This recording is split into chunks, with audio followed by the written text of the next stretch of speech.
है गाइस, कैसे हैं आप सब लोग। मैं राहुल कुमार यादव और आज हम लोग बात करेंगे केमिस्ट्री में सॉलिड स्टेट यानी ठोस अवस्था के चैप्टर के कुछ टॉपिक्स, जैसे एकर कोष्ठिका, यूनिट सेल क्या होता है, यूनिट सेल के टाइप्स कितने होते हैं, और सबसे बड़ी बात कि यूनिट सेल में एटम्स कितने होते हैं, उसके टाइप्स जो होते हैं उनमें परमाणुओं की संख्या हम कितने रख सकते हैं, कितने होते हैं, इसके बारे में आज हम जिक्र करेंगे।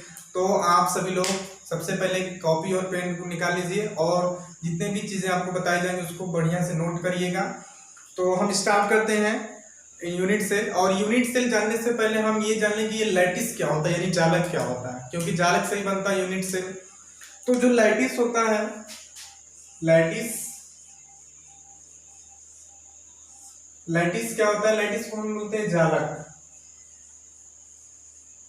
जालक बोलते हैं। इसको जानने से पहले हम ये जान लें कि जो ठोस यानी सॉलिड होता है वो बना होता है बहुत ही स्ट्रॉन्ग फोर्स से, यानी कि उसमें जो कंस्टिट्यूएंट जो पार्टिकल्स होते हैं यानी जो अवयवी कण होते हैं वो एक प्रबल अंतराणविक बल से बंधे होते हैं, तभी उसकी प्रवृत्ति होती है एक ठोस होना, यानी कि संपीड्य होता है। यानी कि जो सॉलिड्स होते हैं उनमें एक कंस्टिट्यूएंट जो पार्टिकल्स होते हैं वो स्ट्रॉन्ग मॉलिक्यूलर फोर्स के द्वारा बंधे होते हैं। तो लैटिस क्या होता है आपका, लैटिस में वही रिपीटिशन नंबर ऑफ रिपीट होते हैं, यानी कि बार बार वो 3D स्ट्रक्चर में रिपीट होते हैं। जैसे हम इसकी डेफिनेशन ये दे सकते हैं कि the regular arrangement of constituents particles in 3D structure and they are repeating in are so form lattice. यानी कि जो जालक होते हैं, जालक में जो अवयवी कण होता है वो त्रिविमीय यानी कि त्रिविमीय 3 विमाओं में वह नियमित रूप से क्रमिक रूप से आपस में बंधे होते हैं, जिससे वह जालक का निर्माण करते हैं। तो जो मान लीजिए जो आपके जो कंस्टिट्यूएंट पार्टिकल्स होते हैं वो बिल्कुल एक स्फेरिकल टाइप्स के होते हैं। स्फेरिकल टाइप्स यानी बिल्कुल गोलाकार के होते हैं, और जो गोला आपका होता है, गोला में एक बिल्कुल आपका सेंटर होता है, केंद्र होता है। तो ये आपका मान लीजिए कंस्टिट्यूएंट पार्टिकल्स यानी कि सीपी, यानी कि इसको बोलेंगे अवयवी कण, अवयवी कण हम बोल सकते हैं, यही आपका अवयवी कण है। तो ये जो आपका अवयवी कण है ये अरेंज होता है, रेगुलर अरेंजमेंट इसका होता है, यानी कि ये क्रमिक रूप से व्यवस्थित होता है और व्यवस्थित होकर के जालक का निर्माण करता है एक 3D स्ट्रक्चर में, यानी कि 3 विमाओं में। तो मान लीजिए आपका यही आपका कंस्टिट्यूएंट पार्टिकल्स है, अवयवी कण है, कई सारे अवयवी कण है। अब ये अरेंज है रेगुलर, तो हम इसको दो तरीके से यानी 2 टाइप से हम इसको अरेंज कर सकते हैं, व्यवस्थित करते हैं। एक तो आपका ये होगा, मान लीजिए इसके नीचे हम इस फिर से अरेंज करें इस तरीके से, और आपका एक दूसरा तरीका ये है कि इन दोनों के बीच में यहाँ पे हम इस कोई अवयवी कण रख दें इन दोनों के बीच में ऐसे, तो ये ज्यादा बेटर होगा। क्योंकि आप सबको पता है, मान लीजिए हमको कई सारे बॉल हैं और सब कई सारे बॉल को अरेंज करना है, इनको एक पैटर्न में रेगुलर टाइप्स में इसको अरेंजमेंट उनका करना है, बिल्कुल रेगुलर होना चाहिए। ऐसे किया जाए बिल्कुल, मतलब उनका जो पैक्ड बिल्कुल क्लोज हो। तो हम मान लीजिए कि अगर ऐसे बॉल को दो के बीच में एक रख रहे, 2 के बीच में ऐसे रखते जाएंगे तो ये ज्यादा बेटर होगा। क्यों? क्योंकि इसमें क्या होगा, आपका स्पेस कवर हो जाएगा। अगर हम इसके नीचे रखेंगे तो आपका स्पेस खाली होगा, तो इसमें आपका जो पैटर्न होगा वो बिल्कुल क्लोज नहीं हो पाएगा। तो इसलिए हम क्या करेंगे, 2 बिंदुओं के बीच में यहाँ पे कोई अलग आपका अवयवी कण यहाँ पे रखा जाएगा, तो ये जो आपका अरेंजमेंट बनेगा बिल्कुल रेगुलर बनेगा। तो इसी तरीके से मान लीजिए हम अवयवी कण को व्यवस्थित करते जाएंगे, ऐसे ऐसे हम व्यवस्थित कर रहे हैं भाई, ये बिल्कुल अच्छा पैटर्न बनता जा रहा है, बिल्कुल क्लोज बनता जा रहा है 3D स्ट्रक्चर का। एक मिनट, सॉरी, ये यहां पे होना चाहिए ऐसे, सही है। अपने डाउट्स क्लियर करते जाइएगा सभी लोग। एक के नीचे एक नहीं होना चाहिए, बीच में होना चाहिए, जैसे इसके नीचे, अब ये हो गया तो इसके नीचे होना चाहिए, सॉरी हम बीच में कर दिए ऐसे, ये होना चाहिए, ये रेगुलर अरेंजमेंट है ये। और ये जो आपके पॉइंट है, ये जो बिंदु, इसको बोलेंगे हम लोग लैटिस पॉइंट, इसको बोलेंगे लैटिस पॉइंट, या तो इसको बोलेंगे जालक बिंदु, क्योंकि ये जालक का निर्माण कर रहा है। यही आपका लैटिस, ये पूरा होल आपका लैटिस है, जालक है। और इसमें जो कोई भी बिंदु है उसको बोलेंगे जालक बिंदु, यानी कि लैटिस पॉइंट बोलेंगे।